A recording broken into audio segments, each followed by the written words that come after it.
Hi everyone, welcome to On the Other Hand. I'm Ariane Zurcher, and today I'm going to be demonstrating the Dyke Stitch. I hope you'll join me. Don't forget to hit that like button, subscribe, click on the little bell that shows up after you click on the subscribe button for email notifications. And I love hearing from you, so leave me any comments or questions in the comments section below. Don't forget to check out the description section, which is where I leave links for all the materials that I use within this video.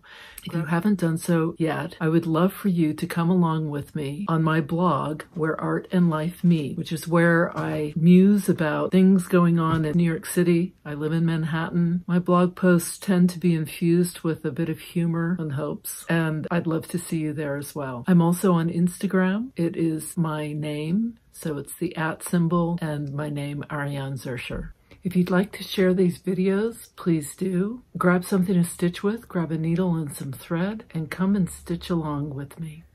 I'm going to do the Van Dyke. I've drawn a little meandering line here. I'm doing it in a number 5. This is the EZM 105. So wherever I start, I'm going to now take a little horizontal stitch right where my chalk pencil is. And then I'm going to come across to the other side and I'm going to take my next stitch. Now I'm going to go through these where that X is, and I'm going to take my next horizontal stitch. And what's happening is I'm making a little braid. So I come back through here and I take my next horizontal stitch.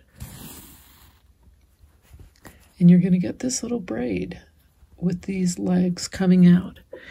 If you want to vary this, you can by making your stitches farther away from each other. So I'll show you that. So these are fairly close. And now I'm going to go farther apart. It's the exact same thing, but I'm just keeping them a little bit, I'm giving them some space in between the legs. Now you want to make sure that you're not pulling too tightly in the back, because that's going to scrunch your material up, and you don't want that. You want it to lay flat. You don't want to distort the shape of your fabric. So you're going to keep coming along like this. And whatever you decide to do is fine. Just remember that it's this one that's going to tell you how far apart these legs are from the previous stitch. In other words, this now finishes the stitch. So I'm going to come across on the same level as that. Now, if I want to go farther away, this is where I'm going to do it. And you still get this braid. Now I can come closer together again if I want. So you get a tighter braid and then a more elongated braid, depending how far apart you make your stitches. And you just want to make sure that you don't let that fabric buckle by pulling too tightly as you come across. I'm going to show this to you in a couple of different threads. I have my Aurora here. So I'm going to go ahead and show you what it's like with the Aurora. And I'm just going to continue. I'm not going to start a new line or anything. Come up. If I didn't have a stitch here, this is where I'd make a little stitch, a little horizontal stitch into the wool or fabric. Come across. Go under my X or my little braid.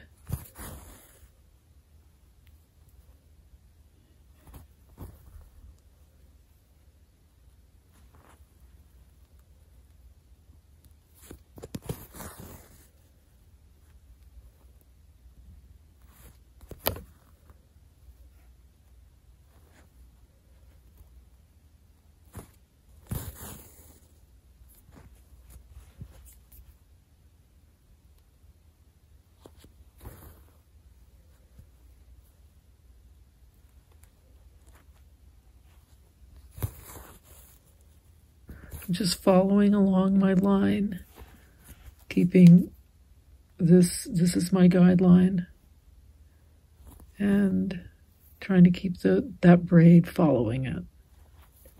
This is my soft cotton. I'm doing it in Van Gogh. Again, on an 18 chenille. Anything thicker than an 8 weight is going on an 18 chenille. All right, so I come right up.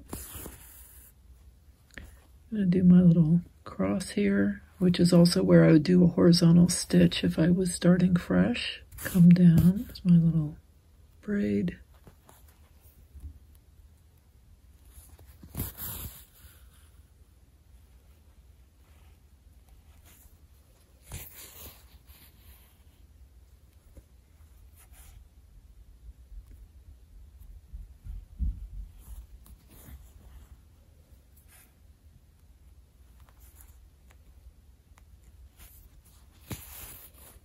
And you can see that by following my curve and making sure that my braid is going over the chalk line,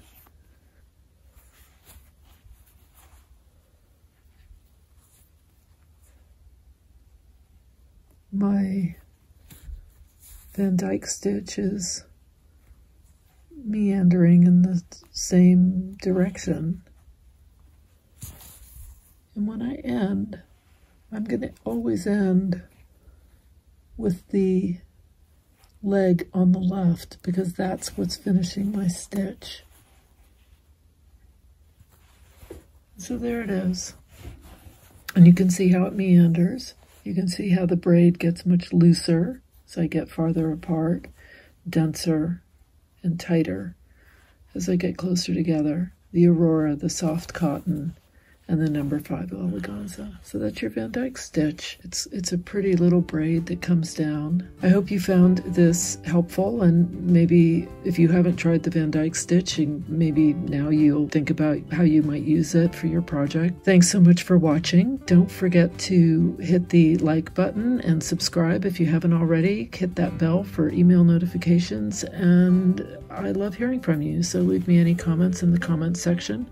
Someone requested this stitch, so I always try to get to the stitches that people request first. I kind of put them above my list. Check out the description section where I leave links for all the different threads that I use and anything else like the chalk pencil, things like that, in the description section. Until next time, here's to exploring stitches together.